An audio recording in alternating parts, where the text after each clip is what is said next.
Hello friends, welcome to today's video. तो आज के इस वीडियो में हम body fluids and circulation chapter का पार्ट 3 करने जा रहे हैं। कल के लेक्चर में हमने देखा था कि एक्चुअली किस तरीके से कार्डियक मसल्स हमारे हार्ट में अरेंज हैं और किस तरीके से मॉडिफाइड हैं। तो आज उन मॉडिफिकेशंस के बारे में ही हम पढ़ने जा रहे हैं। दैट इज़ एसए नोड के बारे में, एवी नोड के बारे में, बंडल ऑफ हिल्स और पर्किंजे फाइबर्स के बारे में। So let's get started. सबसे पहले है एसए नोड, साइनोएट्रियल नोड। ठीक है, ये एक मॉडिफाइड कार्डियक मसल है, ये हम जानते हैं क्योंकि हमने पिछले लेक्चर में देखा था कि जो मॉडिफाइड मसल्स हैं हमारी कार्डियक मसल्स 99% उनमें से कॉन्ट्रैक्शन एंड रिलैक्सेशन का काम करती हैं, वेयरएज 1% उनमें से जो है कार्डियक फंक्शंस जो है वेरियस हमारे हार्ट के की इम्पल्स जनरेट करना ये सब करती हैं। सो एक मॉडिफाइड कार्डियक मसल है और कहाँ पे लोकेटेड है? दैट इज़ राइट एट्रियम में लोकेटेड है, उस जगह पे जहाँ से सुपीरियर वेना कावा आती है। जैसे कि अगर मैं पिछले पेज पे लेके जाऊँ तो मैं आपको लोकेशन बताती हूँ कहाँ पे लोकेटेड है। आप यहाँ पे देख सकते हैं कि जो ये हमारा राइट ऑरिकल ये है हमारा, और यहाँ पे ये हमारी सुपीरियर वेना कावा खुल रही है। तो यहाँ कुछ इधर जगह पे मैं कलर चेंज करके दिखाती हूँ, कुछ इस जगह पे लोकेटेड है हमारी एसए नोड, और एवी नोड हमारे वेंट्रिकल्स के लेफ्ट साइड इधर में लोकेटेड है। ओके, अब हम देखेंगे कि इसे हम क्या बोलते हैं, pacemaker of the heart बोलते हैं। और इसका कारण क्या है? इसको pacemaker of the heart बोलने का कारण ये है कि ये 70 to 80 टाइम्स एक मिनट में इम्पल्स जनरेट कर सकती है। मतलब कि सब में से मैक्सिमम टाइम इम्पल्स जो जनरेट करेगा एक मिनट में वो हमारी एसए नोड है। इसका मतलब कि अगर मैं अगर एक मिनट में ये कितनी इम्पल्स जनरेट कर रही हैं, दैट इज़ 70 to 80, और उतनी ही हमारी हार्ट बीट होती है, दैट इज़ 72 टाइम्स हम एक मिनट में बीट करते हैं। इस वजह से जितने टाइम्स हमारा हार्ट बीट करेगा वो किस पे डिपेंड करता है? एसए नोड पे डिपेंड करता है, और ये इम्पल्स सबसे फास्टेस्ट जनरेट करती है। इसके कारण से पेसमेकर ऑफ द हार्ट बोलते हैं। So let's go to the next page. अब आता है एवी नोड, जिसे हम एट्रियोवेंट्रल नोड भी बोलते हैं। एवी नोड भी मॉडिफाइड कार्डियक मसल है। ओके, और कहाँ पे लोकेटेड है? दैट इज़ राइट बॉटम, जैसे कि राइट ऑरिकल का जो बॉटम है लेफ्ट साइड में उधर लोकेटेड है। ये 50 to 60 टाइम्स इम्पल्स जनरेट करती है। हमने देखा था जो एसए नोड है वो कितने टाइम्स इम्पल्स जनरेट करी है? That is 70 to 80 times. ये कितनी बार जनरेट करी है? That is 50 to 60 time. मतलब कि उससे स्लो है। इसका मतलब जब ये इम्पल्स जनरेट करने लगेगी उससे पहले ही जो हमारी एसए नोड है ये इसे इम्पल्स सेंड कर देगी। इस वजह से इसे हम पेसमेकर ऑफ द हार्ट नहीं बोलते, रादर उसे रिजर्व पेसमेकर बोलते हैं। अब रिजर्व पेसमेकर बोलने का क्या कारण है? बिकॉज अगर हमारा एसए नोड फेल हो जाता है तो हमारा एवी नोड यूज़ होता है। एसए नोड यही अगले पॉइंट में लिखा है, if SA node fails then AV node work and the heart still beat but the heart rate reduces. अब अगर इस टाइम पे होगा तो हमारी हार्ट बीट जो रेट होगी, हमारी हार्ट बीट 50 to 60 के बीच में लाई करेगी। दैट इज़ 51 हो सकती है, 52 हो सकती है, 60 तक कहीं रेंज कर सकती है। अब है, इसे पेस सेटर भी बोलते हैं। हार्ट का पेस सेटर क्यों बोलते हैं? बिकॉज जो भी एसए नोड इस पर इम्पल्स भेजेगी एवी नोड उसे पास कराएगी, और इम्पल्स जो एसए नोड जनरेट कर रही है ये उसे सेंड कर देगी आगे। इस वजह से इसे pace setter of the heart भी बोलते हैं। तो let's go to the next page. अब आते हैं link between AV node and SA node. इन दोनों के बीच के अंदर जो लिंक है वो क्या है? ये किससे कनेक्टेड है?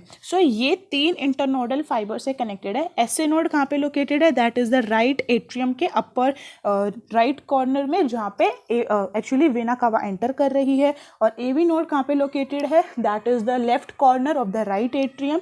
ठीक है, अब ये दोनों किससे कनेक्टेड है? इंटरनोडल फाइबर से कनेक्टेड है। किससे कनेक्टेड है? इंटरनोडल फाइबर से।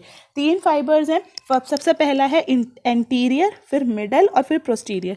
जैसे कि आप इस डायग्राम में देख सकते हैं कि सबसे पहला जो एवी नोड और एसए नोड को कनेक्ट कर रहा है वो ये है, जो कि हमारा एंटीरियर, फिर उसके बाद में मिडल में कनेक्ट कर रहा है, एंड फाइनली पोस्टीरियर में। एक तरीके से बना सकते हैं कि अगर ये हमारी एसए नोड है और ये हमारी एवी नोड है तो एक मिडल का फाइबर होगा, एक दो फाइबर्स इस तरीके से उसके साइड में उसे कनेक्ट कराएंगे।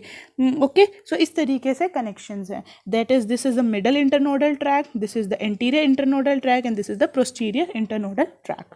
Okay, so let's go to the next page. अब है bundle of His. Bundle of His क्या होता है? ये भी एक मॉडिफाइड कार्डियक मसल्स हैं। कहाँ पे लोकेटेड हैं? दैट इज़ एवी नोड के जस्ट आगे आप यहाँ पे देखेंगे, ये हमारे बंडल ऑफ हिज हैं, ठीक है। अब इनने क्या कहा है कि बंडल ऑफ हिज बाइफरकेट करते हैं। आप इस जगह पे देख सकते हैं कि यहाँ से वो सिंगली आ रहे हैं, यहाँ पे आते हैं ये दो में डिवाइड हो जाते हैं, ठीक है। जैसे कि अगर ये एवी नोड है, इस एवी नोड से निकल रहे हैं बंडल ऑफ हिज, आगे जाके ये दो साइड में डिवाइड करेंगे इस तरीके से बंडल ऑफ हिज, और क्या बनेंगे? एक तो right bundle of his and the left bundle of his, जो कि राइट ऑरिकल में राइट वॉल में जाएगा, एक लेफ्ट वॉल में जाएगा।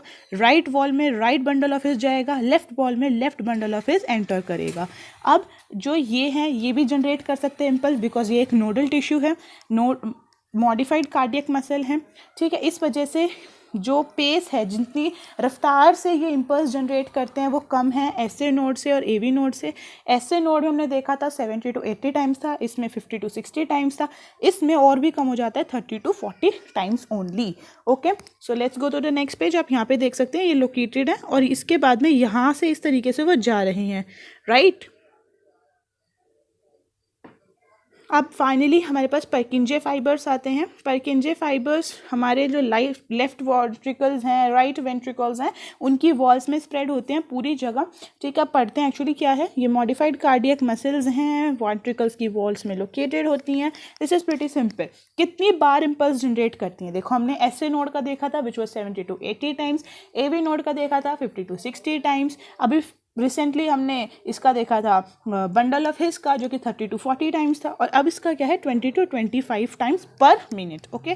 और ये किस में प्रेजेंट होते हैं? ये वाला पॉइंट बहुत ज़्यादा इंपॉर्टेंट है, किस में प्रेजेंट होते हैं? ये बर्ड्स और मैमल्स में प्रेजेंट होते हैं। These are present in birds and mammals only. ये बहुत ज़्यादा इंपॉर्टेंट पॉइंट है, और ये बहुत ज़्यादा थिक भी होते हैं। अब जितनी ज़्यादा वायर थिक होगी उसकी रेजिस्टेंस उतनी ही कम होगी, इसके कारण बहुत जल्दी से इम्पल्स पास करा सकते हैं, which is almost equal to 4 metre per second. इतनी ज़्यादा स्पीड से इम्पल्स पास कराते हैं, वेयर इज दूसरों का 0.1 metre per second, 1 metre per second इतना ही रेंज करता है, लेकिन ये फास्टेस्ट इम्पल्स ट्रेवल करा सकते हैं, ओके। अब फाइनली हम पढ़ेंगे कि ऐसी कैसी मॉडिफिकेशंस हैं इनके अंदर जो कि इन्हें पंप और कॉन्ट्रैक्ट और रिलैक्स करने की जगह इम्पल्स जनरेट करा सकती है।